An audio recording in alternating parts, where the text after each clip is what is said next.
Hello, good evening, everyone. I hope you had a wonderful day.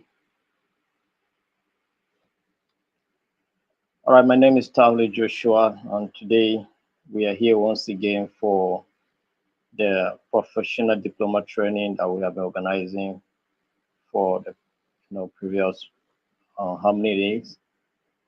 This is the training on peace and sustainable development. It's our free professional diploma training, and that runs for 1 month. And this month we are looking at Peace and Sustainable Development.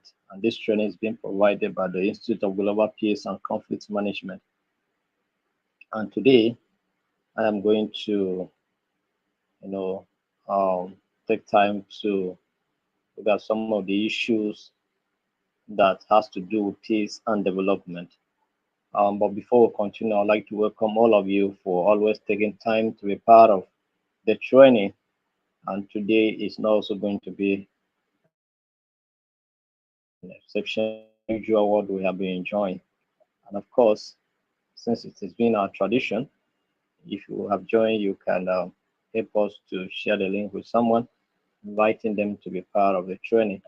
So I want to welcome all of you for today's training, and I know that we are going to have a great time together. Yeah, I know that we're going to have a great time together.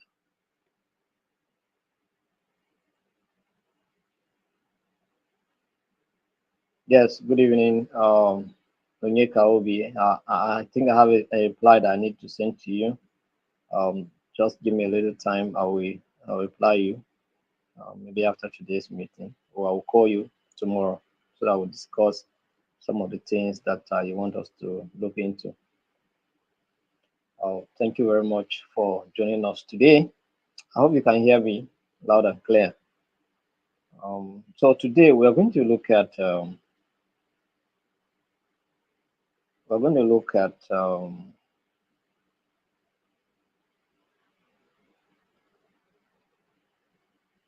we are going to look at peace and sustainable development in practice. Peace and sustainable development in practice. Peace and sustainable development in practice. All right. So, what are those things that, if they are in place, or we are doing, that we can say that peace and sustainable development is taking place, is being carried out? And there are things that we need to do that we can say that peace and development or sustainable development is occurring. So, we are going to go through a lot of things to see what it's all about. Right. So, when we're talking about peace and sustainable development in practice, we are looking at the practical case studies, strategies, and methodologies used in peace building and sustainable development. That's what we are basically going to look at. The case studies, the successful case studies, all right, that have been carried out and they worked. Talk about the strategies, we talk about the methodologies that have worked in peace building and sustainable development. So we have several of those issues that we're going to consider here. But in Unit 1, we're going to look at, because we are in Module 4, that's Module 4, and we're looking at Unit 1, which is a conflict sensitive development. Conflict sensitive development. All right. We'll talk about peace and sustainable development. These are concepts that are interwoven, and their practice also involve a comprehensive approach to addressing both immediate and long-term challenges or human needs. Do you understand? Why we ensure social justice, environmental protection, and economic viability. So now, when we're talking about conflict sensitivity development, there are practical ways we need to put into consideration. All right. So, what are those practical ways that we need to put into consideration? One is conflict resolution and peace building. All right. You cannot talk about You cannot talk about conflict sensitivity development without talking about effort to resolve conflict. Do you understand? Without talking about effort to resolve conflict, there must be effort to resolve conflict. All right. So conflict resolution and peace building is one of those things that we have to put into consideration. All right. So mediation and dialogue. All right. Mediation and dialogue as an aspect of conflict resolution and peace building is one mechanism that we can use to resolve conflicts, or we can facilitate peace building. That is mediation and dialogue. So when we create forums where conflicting parties can discuss and resolve their differences peacefully, that's what we're talking about, mediation and dialogue. So when, despite a disagreement, despite misunderstanding, we can come together and to resolve our problem. Do you understand? That's what we're talking about here. So we're talking about education for peace. You know, when we promote education that foster understanding, tolerance, and respect for diversity, what we are doing is that we are being conflict sensitive in our developmental agenda or in our educational agenda. Do you understand? So that's what it is. So education for peace. When you take certain initiative educationally to promote peace, all right. So maybe a risk, maybe there's one of us here who is a participant who is also a founder of a non-profit organization. She's doing a lot in in Anambra State, rather. You know, going to schools to see how teachers are being educated. You know, to see how you know see how teachers will be empowered and peace clubs will be established in schools to bring peace in that community. Do you understand? In the state. So she's doing it at the state level. Do you understand? So and maybe probably very soon we are also going to be there to go and join effort with her to see how we can push it further. Do you understand? So this is what it is. So education for peace, you know. So rebuilding post-conflict societies, rebuilding post-conflict societies. So initiative that focus on rebuilding infrastructures, restoring governance, and promoting human rights after conflict, like what is taking place in Borno State in Northeast January. Do you understand?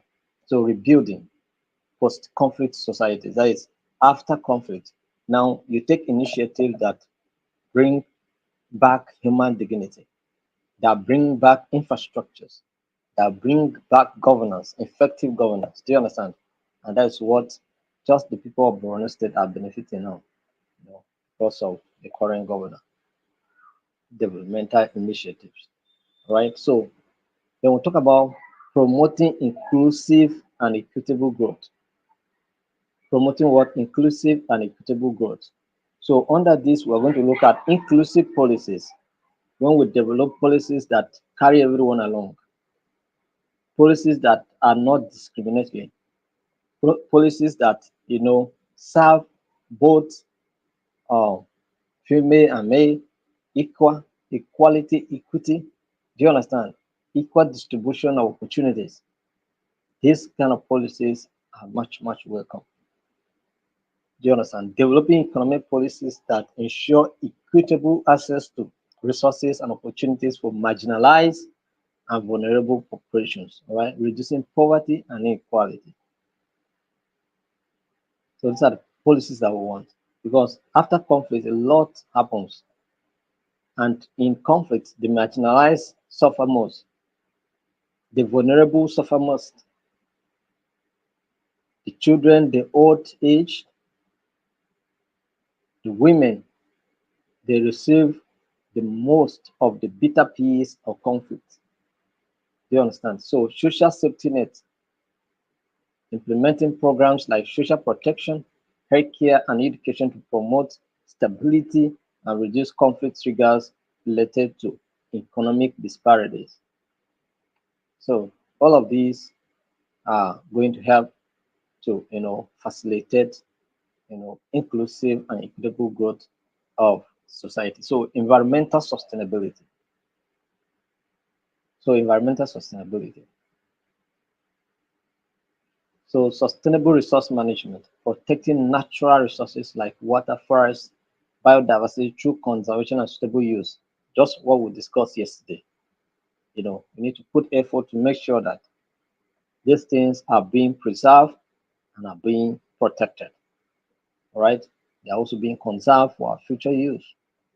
Renewable energy initiatives, investing in green energy technologies that reduce environmental harm and also create sustainable economic opportunities, you know, will go a long way to help in addressing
so climate change mitigation and adaptation, that is developing strategies to address the impacts of climate change, which can exacerbate conflict over resources and displaced populations. We touched some impacts of climate change.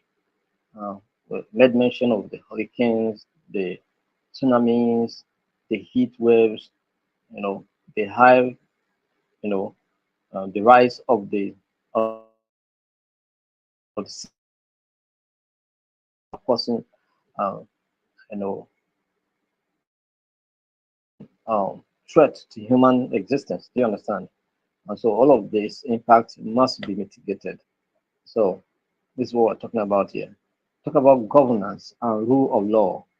So strengthening institutions, building strong, transparent institutions that ensure justice, protect human rights, and provide basic services uh, can go a long way to address um, conflict issues because these are developmental initiatives and these initiatives must be conflict sensitive.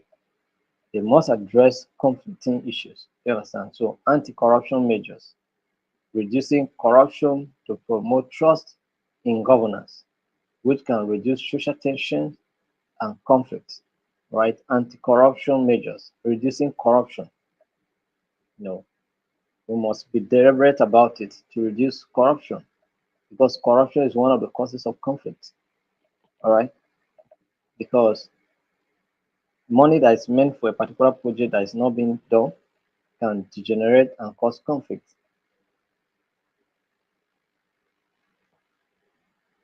Democratic participation. encouraging citizens to actively participate in decision-making process that affect their lives, where people don't want to go out and vote nowadays because they feel that their vote cannot be counted. So what's the essence of going to vote when my vote cannot count? You understand? In midst of all of this, we can still, you know, encourage people to go out there and vote till we make sure that our vote counts. We will not stop. You understand? So continue to go out there, vote, make sure that your vote counts. Don't just sit and wait and lament. Go out there, vote, make sure that you create the desired change you need. So international cooperation, so global partnership, countries working together on shared global challenges like climate change, migration, and healthcare crisis can foster peace and sustainable development. All right, so that's why we cannot do it alone. We must come together. We must come together. So after you learn, let's come together to promote peace. You can take a step to become a member of the institute. Some people that are joining this journey are members of the institute. You understand? So once we are on a journey, so you too can join this journey, and then you have true fulfillment when you do something that will change one's life. When you do something that will change the situation in the community, you have that true sense of satisfaction. You understand? Because you have done something to improve your society. So uh, collectively, we can do it better. Whatever we can do at the individual level will not be compared to what if we can put our hands together to do. So that's the reason why we must put ourselves together to do that which we have to do.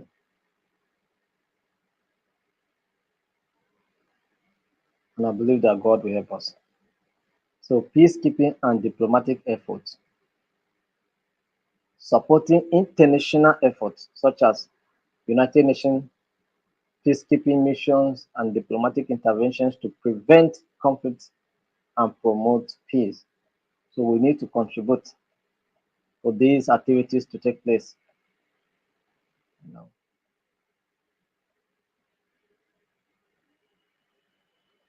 you may not necessarily be in the field. Some of you can go through your pockets that since you have this in mind to do, I am giving a support.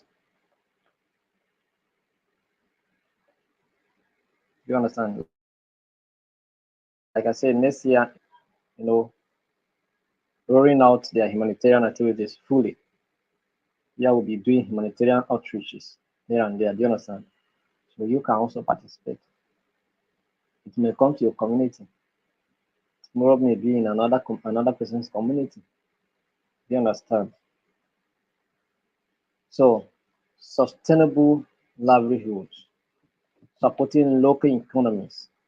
Yes, encouraging local economic activities that are environmentally friendly and socially inclusive, such as ecotourism, sustainable agriculture, and a fair trade initiative. All of these can help to facilitate peace in our communities. So, job creation, promoting industries and jobs that are both environmentally sustainable and socially equitable, all right, ensuring long term economic stability. So, all of these can help to promote peace building in our communities. Do you understand?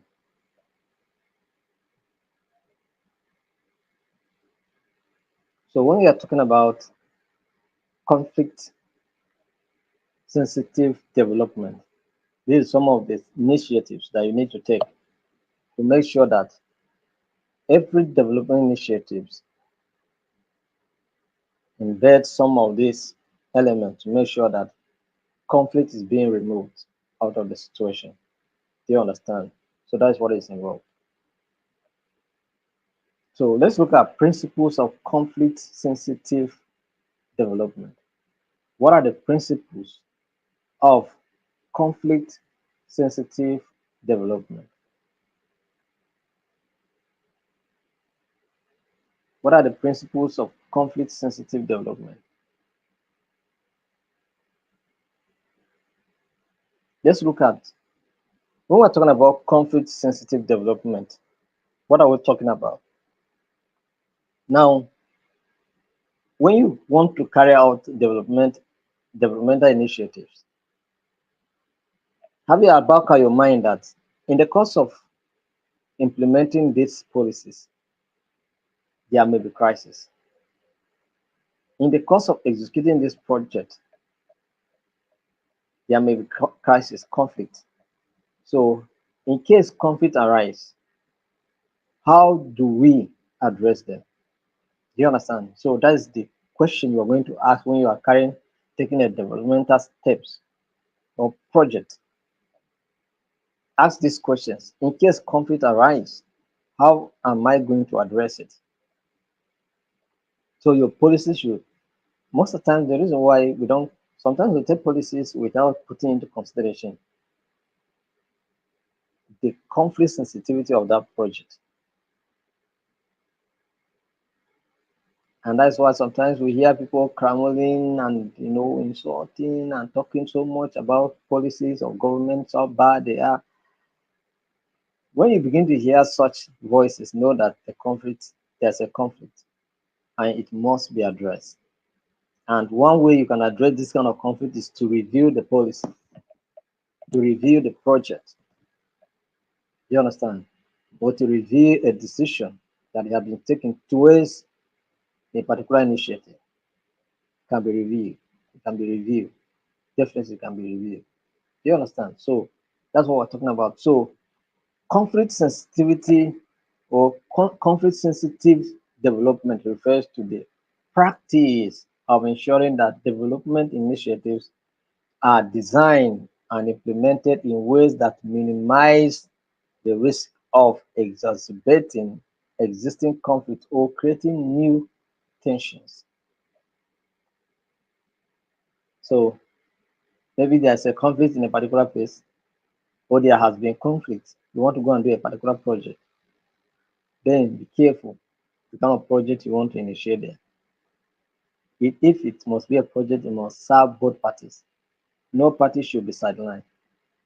Because if any party is sidelined, it means that you do that project, but the other party will come and destroy it. You understand? So that is what it is. So conflict sensitive development,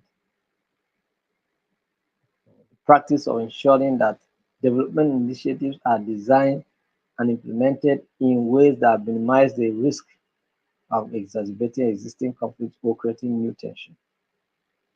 So we must understand this when we are making development efforts in our communities. Or you go and build a borehole, the other clan will come, maybe in one clan, and then the other clan doesn't have anything. So they will come and destroy it in the night. You understand? So let's look at some of these core principles of conflict sensitive development. Context analysis. Number one is what? Context, contextual analysis, context analysis.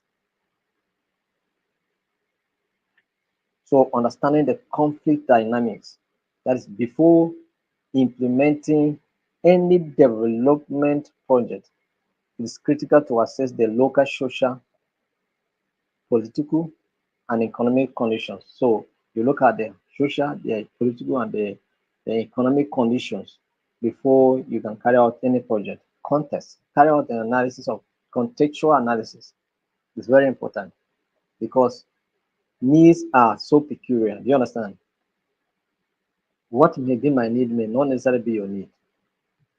So in the place where you want to, carry out a project, go out and carry out analysis of that place first. Is that what the community believe in? The community believe in sharing. If the community believe in sharing, then you should Find a central place where you can place a particular project and it will serve all the members of the community. Do you understand? So that's what it is. So context analysis is very important. It helps you to identify the key stakeholders, power relations, grievances, and sources of division within communities. So when you carry out the analysis, that's what it helps you to achieve. First, you identify the stakeholders. It helps you to understand the power relations, to the grievances, and of course, sources of division within communities. You understand? So that's what it is. So number two is do no harm. Number two principle is what? Do no harm. So minimize negative impact in the conduct of your project. Make sure that negative impacts are being reduced. Right? Development interventions must avoid unintentionally fueling conflict or deepening inequalities. That is, whether intentionally or unintentionally, you must prevent that from happening. Development initiatives must promote equality, they must promote equity, they must promote inclusivity. Very, very important. So negativity should be removed. For example, providing resources or services to one group while neglecting others can exacerbate tensions. You understand? You go and favor just a neighbor and then you forget about the neighbor here. It can cause problem. So if we don't have enough to cater for all, then you can decide to withhold it, not to give anyone. You understand? So minimizing negative impact, equitable distribution of resources, ensure that benefits such as jobs, infrastructure, or financial aid are distributed fairly across different social, ethnic, or political groups to prevent feeling of what exclusion or injustice. So when there are resources like we extract our crude oil, you know, yes, equity demands that those, okay, for instance, now you cannot say that a state that has local government 30 and then another state that have uh, 20 local government should carry the same allocation. It doesn't make sense. So the principles of equity demands that there should be a proportion that is a little bit above what the person with 20 local government will take in comparison to what the person with 30 local government will take. Do you understand? So the principles of equality demands that all the states now should be created with 30 local government or 20 local government. So that once they are equal, it means the allocation can be equal. But the way it is now, it means that allocation cannot be equal. That is why sometimes Kano will take more than what Kogi will take. Do you understand? So that's what it is. So the principles of equity is being applied. So that's what it is. Inclusivity and participation. Another principle of conflict sensitive development is inclusivity and participation involving stakeholders, all stakeholders, community people, young people, women, do you understand? Government representatives, non-governmental representatives. All of these must be included to make sure that all the groups must be included. And most especially the marginalized and the vulnerable must not be forgotten. They also must be included. All right. They also must be included to participate in the affairs that affect them. So this helps ensure that their concerns and needs are also addressed. reducing the likelihood of tension when everybody is being carried along. See, when you buy a land in a particular place, maybe you want to go and develop it, maybe you carry the elders along, you settle the elders, but you have not settled the youth. The youth will still come and obstruct the progress of that project. Why? Because they have not been settled. They call them, say, area, you must settle area. Do you understand? The youth must settle them. When you settle them, you can do your project without any interruption. All right. Gender sensitivity. So inclusivity is not limited to just involving all the stakeholders, but gender sensitivity must also be, identified. So ensuring that development initiatives are gender sensitive, recognizing that women, men, and other gender groups may experience conflict and benefit from development in different ways. Yes, of course. When we say there's development, it's not everybody that benefits equally, but you can be intentional about it so that everybody can benefit to a proportion that is due for them. Do you understand? But there cannot be that equal beneficial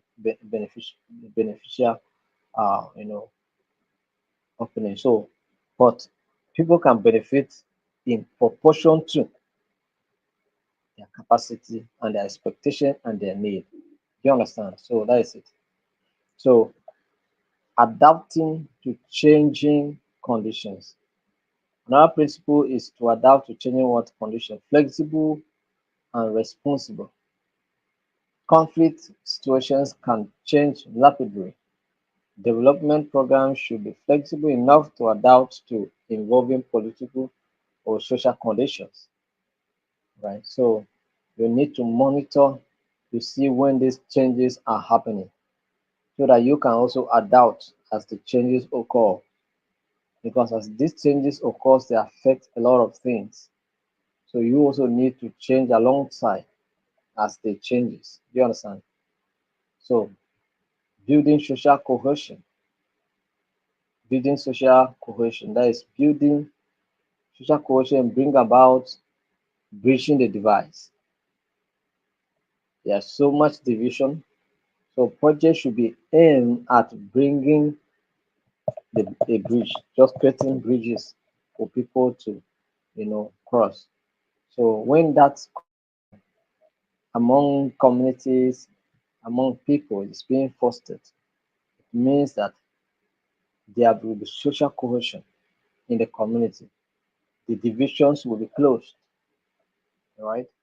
So peace building integration. So conflict sensitive development can also incorporate peace building activities such as dialogue, facilitation, promoting reconciliation, or community capacity building for conflict resolution. So these are the issues. You understand? So conflict sensitive development can incorporate peace building activities such as dialogue, facilitation, promotion of what reconciliation, and so many other aspects. So peace building must be integrated in your development initiatives. It's very important. Then we'll talk about governance and rule of law. You know, I'm trusting God that by next year our training will be different. There are so many things that need to be demonstrated, bring some practical things to show you. All right, so we're going to make preparation. So by next year, we will not just there may be some slides. I'll be presenting some things to you. All right. If I'm talking about three analysis, I should be able to bring out conflict tree analysis and demonstrate how you can use that tree to conduct analysis. If I'm talking about the onion tool or the onion tool, I should be able to bring out an onion or a donut to demonstrate how those things play out. Do you understand? So maybe next year we'll get some materials, some resources, some instrument in place that will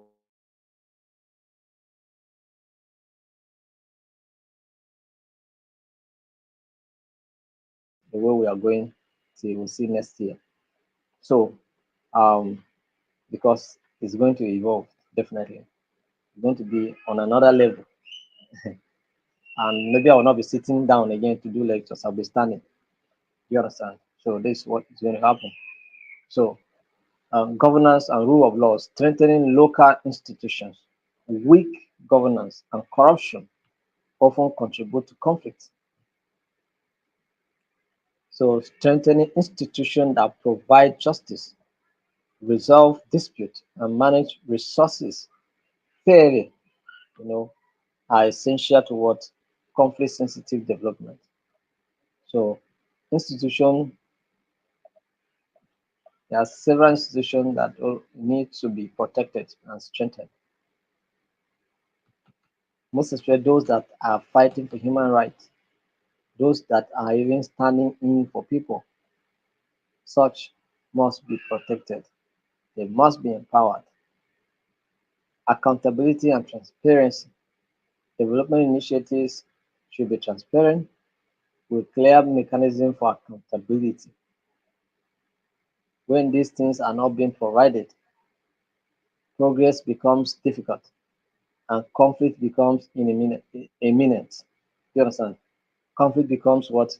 Imminent because something is lacking somewhere and something is not properly being handled. You understand? So these are the issues. So let's look at some practical examples of conflict sensitive development. Infrastructure projects in conflict zones. Number one, infrastructure projects in conflict zones. When constructing roads or building infrastructure in conflict affected regions, it is crucial to ensure that access is provided to all communities equally, preventing favoritism or marginalization of certain groups. All right. So when you are providing projects, infrastructure projects in conflict zones, watch out so that no group is being, you know, sidelined, no group is being, you know, uh, denied the opportunity to receive what others are receiving. Do you understand? To go a long way to help, right? Go a long way to help. So land and resource management. In areas where land disputes are common, development programs that focus on equitable land distribution, clear property rights, and conflict mediation mechanisms help prevent disputes from escalating into violence. My place, fighting over land is common. You understand? And most of the time, we will fight and destroy houses, destroy farmland, destroy a lot of things. You understand? And then we'll go back to square one. So this thing must be handled carefully. Post-conflict reconstructions. So rebuilding after conflict requires careful consideration of who benefits from reconstruction efforts.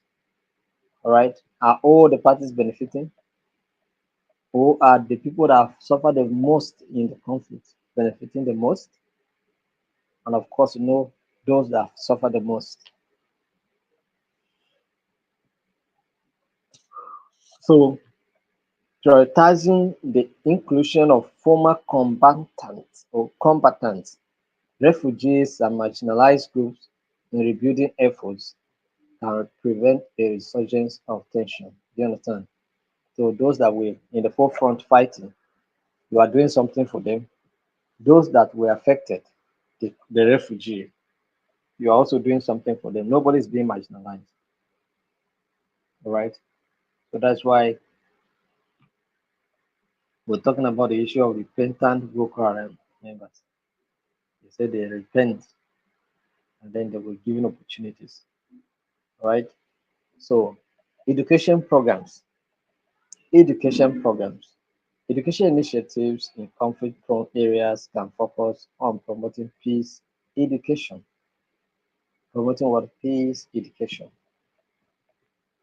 tolerance, and conflict resolution skills. So this is what's needed. So for us, we need this more than ever. So these efforts can contribute to long-term peace by addressing the root causes of conflict. All right, so that's what it is. Benefits of conflict sensitive development. Benefits of conflict sensitive development. Reduces risk of conflict escalation. Reduces risk of what? Conflict escalation. By being aware of and mitigating conflict risks, development projects are less likely to trigger or worsen violence. So that's the benefit. So when you are carrying out, when you are so sensitive about conflict issues in your developmental initiatives, there are benefits that you have, and this is what I'm trying to list out here now. One of the benefits is what? It reduces the risk of what? Conflict escalation. Yes, by being aware of and mitigating conflict risk, development projects are less likely to trigger or worsen violence.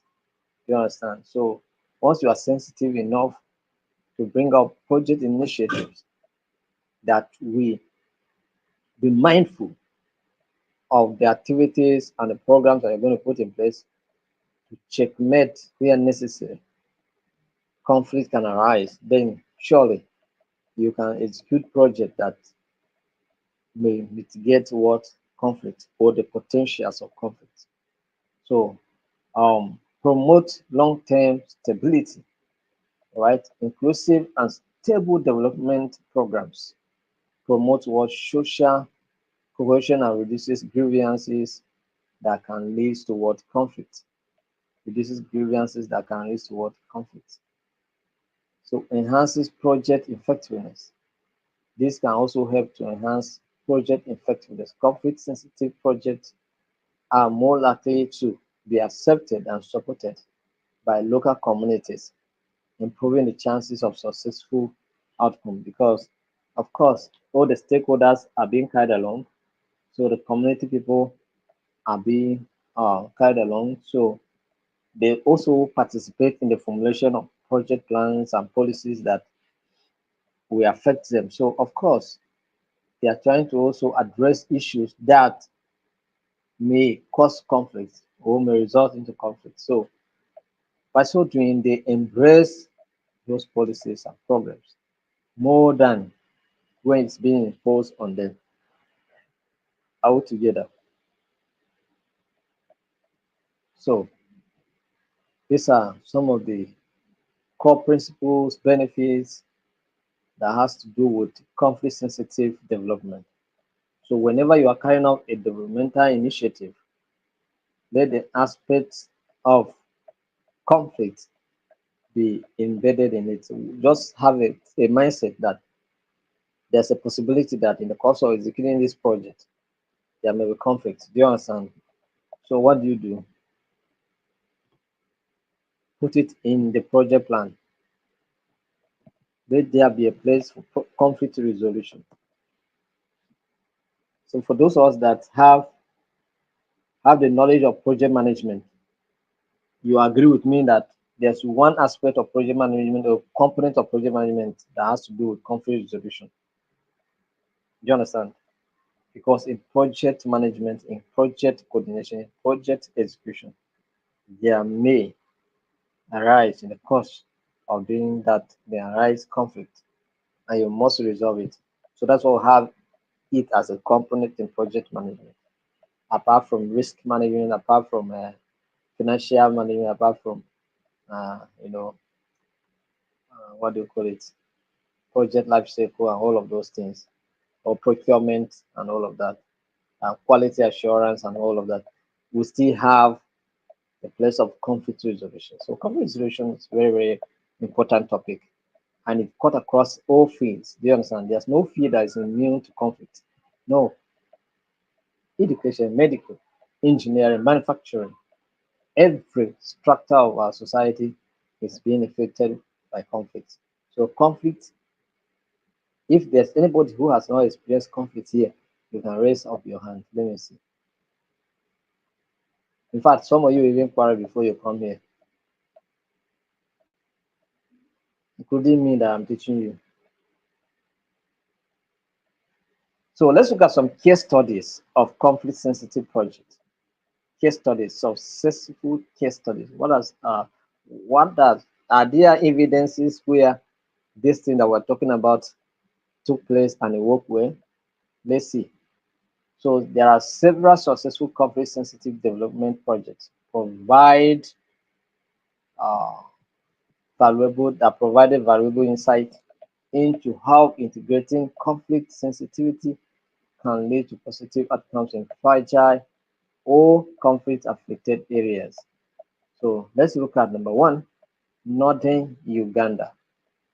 Northern Uganda, the National Agricultural Advisory Services, NAADS program. So if you are from Uganda, you raise up your hand and tell us about this thing that we're talking about. Northern Uganda, the National Agricultural Advisory Services, NAADS. What did they do different? What they see that they did so different that they have to be quoted here today?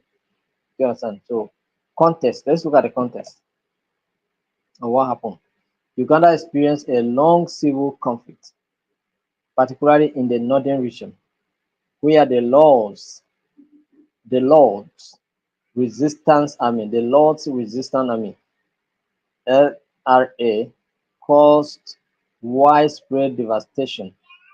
After the conflict, rebuilding livelihood, especially for displaced communities, was essential to prevent further instability. Right? After the conflict, rebuilding livelihoods, especially for displaced communities.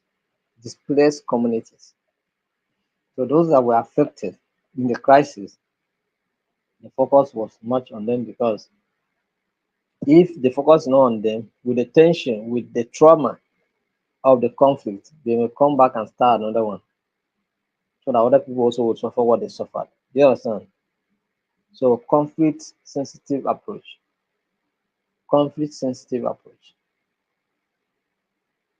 The NAS program aimed at improving agricultural productivity adopted a conflict sensitive approach by ensuring the inclusion of marginalized and formerly displaced communities. So that's what this particular uh, institution or program was doing to make sure that normalcy is restored or was restored in northern Uganda, right? So it focused on ensuring that land allocation for agricultural use was equitably distributed, all right, to avoid land disputes, which were a major source of conflict. So they knew their problem. So that's why they established that agency to handle the issue of land allocation, land distribution, because it was a major source of what? Conflict. It was a major source of conflict. Then we talk about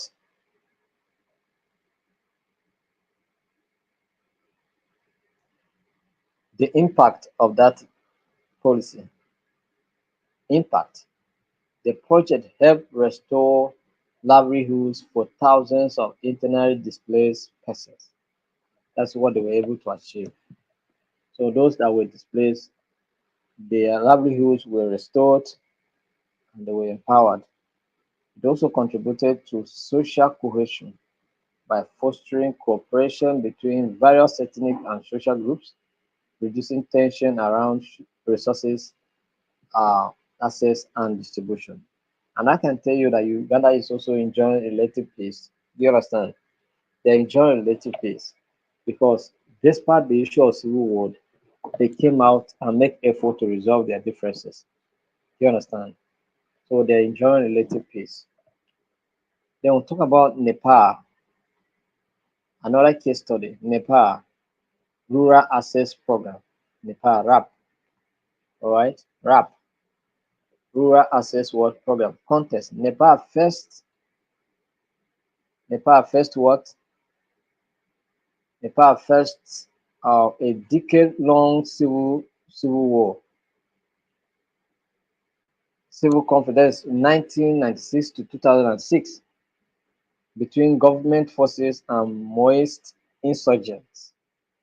The conflict left much of the rural population disconnected from basic infrastructure and services, contributing to poverty and resentment, hatred, hatred.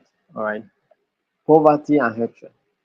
Because I was doing well, it's you that caused what I'm going through today. Do you understand? So problem.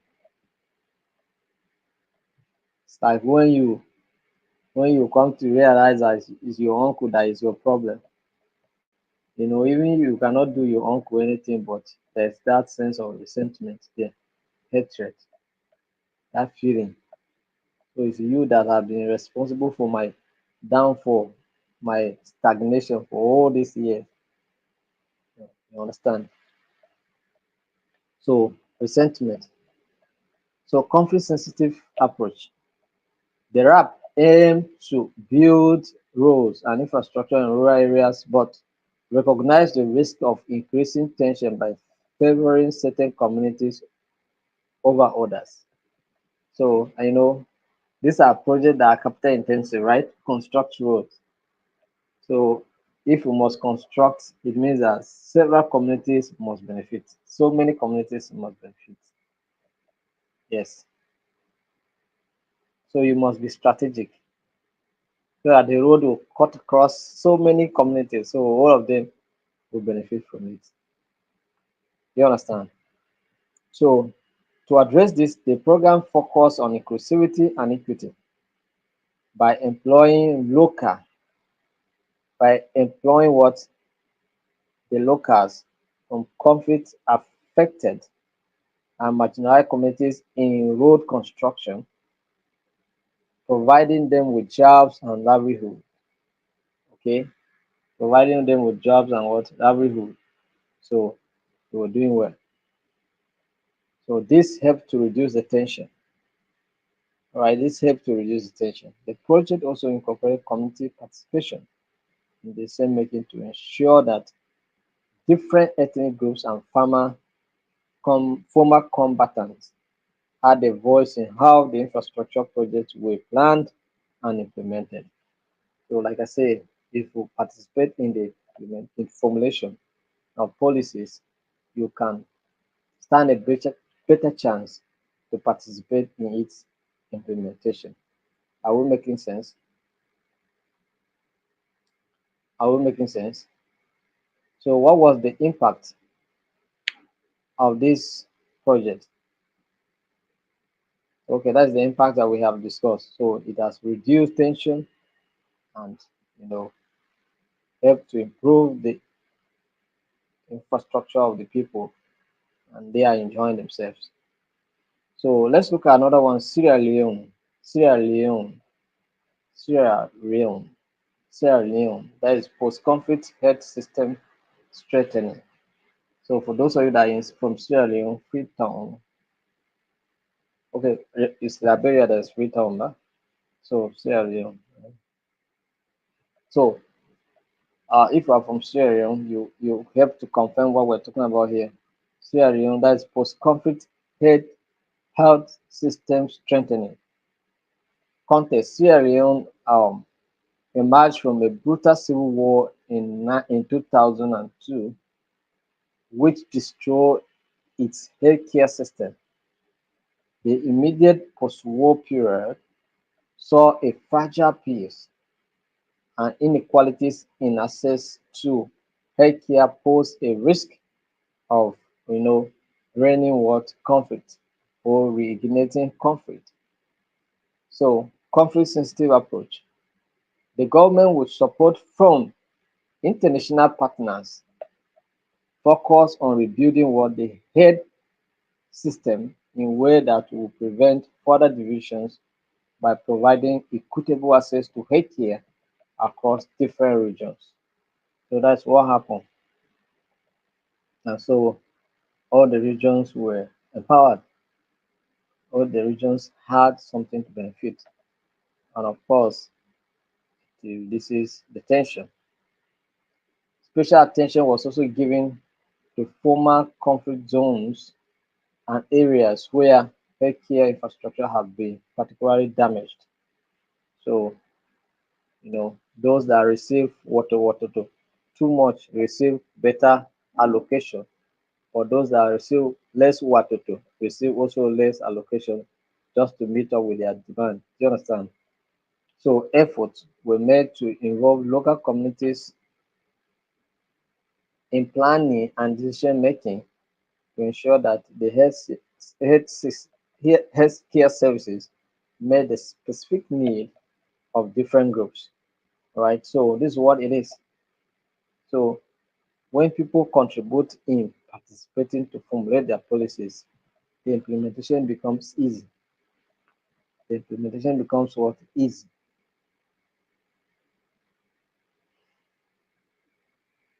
So impact.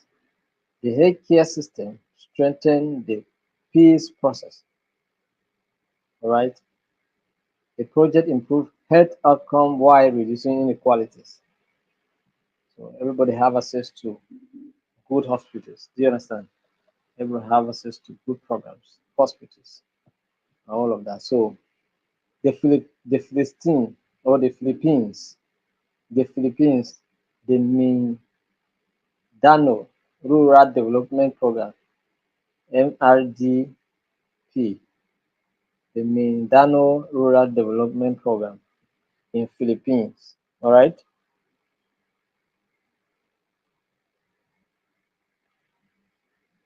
So the Philippines context, the island of Mindanao has long been a site of violence conflict between various groups, including the government, Islamic rebels, and ethnic groups. These conflicts were rooted in political marginalization, just like what is happening here in the East. Poverty and inequitable access to resources, you know, were the issue. So conflict sensitive approach. The MRDP was a large-scale initiative focused on improving agricultural productivity and infrastructure, but it incorporated a conflict-sensitive approach by ensuring that all communities, including marginalized and conflict-affected groups, were beneficiaries. So that's what they were able to achieve. You understand? So that everybody who was affected benefited. So that's how it is. Purposeful leadership. So projects use community-driven development methods, allowing local populations to prioritize projects based on their needs. To prioritize projects based on what their need.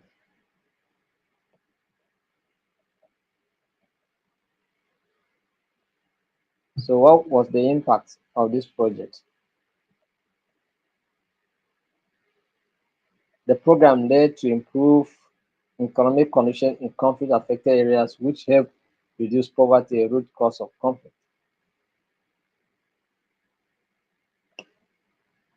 By involving marginalized communities in decision-making and resource allocation, it contributed to reducing long-standing grievances, leading to a more stable environment in Mindanao.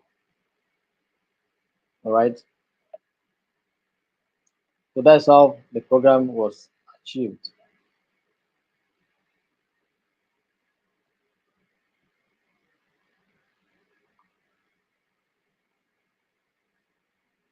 So we also have one in Afghanistan, but I will not read that one. All right. So key lessons from conflict sensitive projects. So what are the key lessons that we learn here? Inclusivity. Successful conflict sensitive projects ensure that all affected communities, you know, especially marginalized or previously disadvantaged, groups are included in decision making and benefit sharing. All right. So that's what it is. Context specific.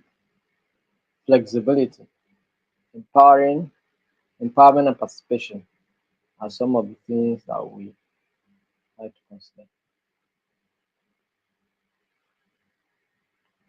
So we are going to look at implementing,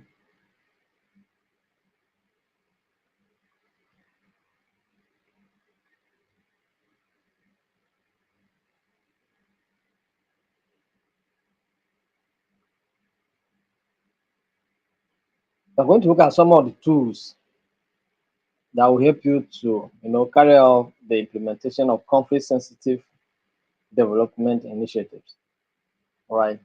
So what are those tools that are going to help you to conduct conflict sensitivity? You know, we have conflict analysis tools. Conflict analysis tools. So what are those tools? I think we made mention of them some time ago, right? What are those conflict analysis tools? We talk about conflict, that is conflict mapping, conflict tree, all right? Stakeholder analysis, and all of them. They are here. Do you understand? Stakeholder mapping, conflict tree analysis, do no harm framework, SWOT analysis. SWOT analysis. SWOT analysis help you to determine your strengths, your weaknesses, your opportunities, and your threats, right? So this is what it helps you to achieve. So once you achieve that, you move forward. So peace and conflict impact assessment is also another tool to help you to conduct what conflict sensitive development initiatives. So peace and conflict impact assessment, that is PCIA tools assess the potential impact of development project on peace and conflict. Is it going to facilitate conflict or is it going to enhance peace? So you are going to consider all of that. It helps identify both positive and negative impacts and suggest ways to mitigate risk and enhance building outcomes. So that's what it is.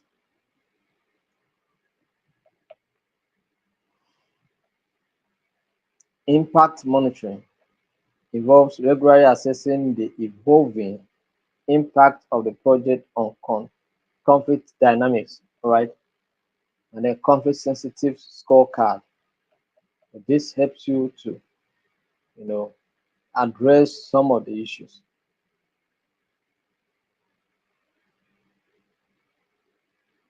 So I hope you guys are following. Then we'll talk about gender sensitive conflict analysis. Gender sensitive what conflict analysis. Conflict often affect men and women differently, and development projects must consider these gendered impacts to ensure conflict sensitivity. Do you understand? So these are the issue.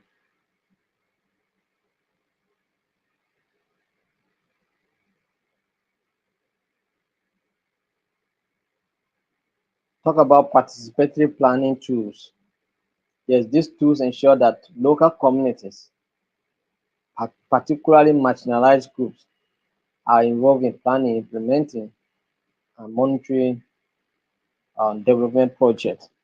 So that's what it is.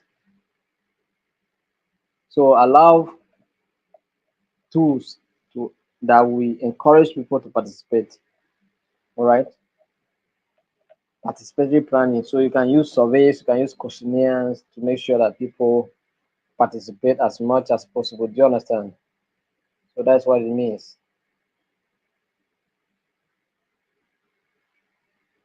Number five, monitoring and evaluation for conflict sensitivity. Conflict sensitive and M&E tracked the effect of development intervention. All right, track the effect of development intervention. Do you understand? So that you know the status of your development efforts, whether you are going according to plan or you are going off point. Monitoring and evaluation help you to bring you back on course. Do you understand? So that's what it is. do no harm framework. This is one of the most widely used framework for conflict sensitive development. It helps practitioners understand how aid and development activities can interact with conflict dynamics and identify ways to minimize harm while maximizing positive contributions to peace.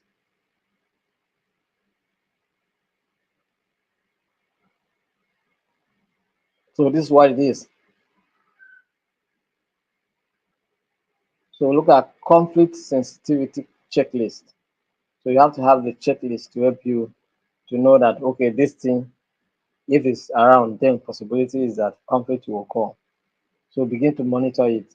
Even if you deploy it, that's if you do not remove it, you must have to deploy it, then you deploy it and monitor to see how it goes. You understand? Very important. Risk management tools. Risk management tools. Conflict sensitive development often involve working in volatile environment, and risk management tools help to mitigate potential dangers of operating in such context. So because those that operate in conflict zones know what it means.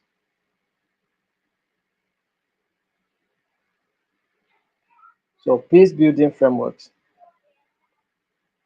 are also there to support you. Then contextual conflict sensitive approach are also there to help you. All right. I think we'll stop here today.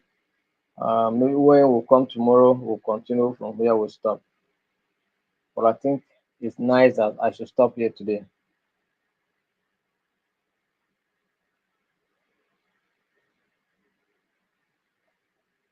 All together. So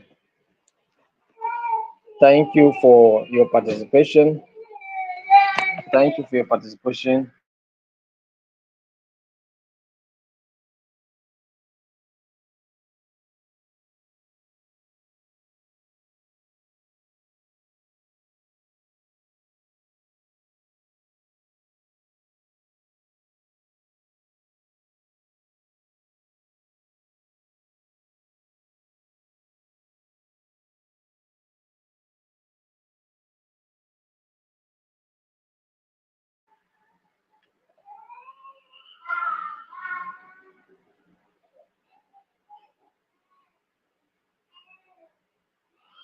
So thank you very much. We'll see you tomorrow by 7 p.m. I say I will send you the manual, but I forgot I had some things to do. So, but let's see how. And I started working on something in addition to it. So until I complete what I'm working on before I send it to you. So thank you very much.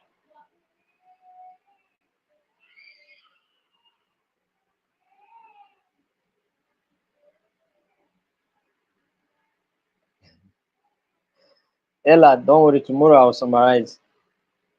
All right. Tomorrow I'll summarize, Ella, please, and also try and join on time tomorrow so that you'll not be asking someone. But I'll summarize tomorrow anyway. Thank you very much. See you tomorrow.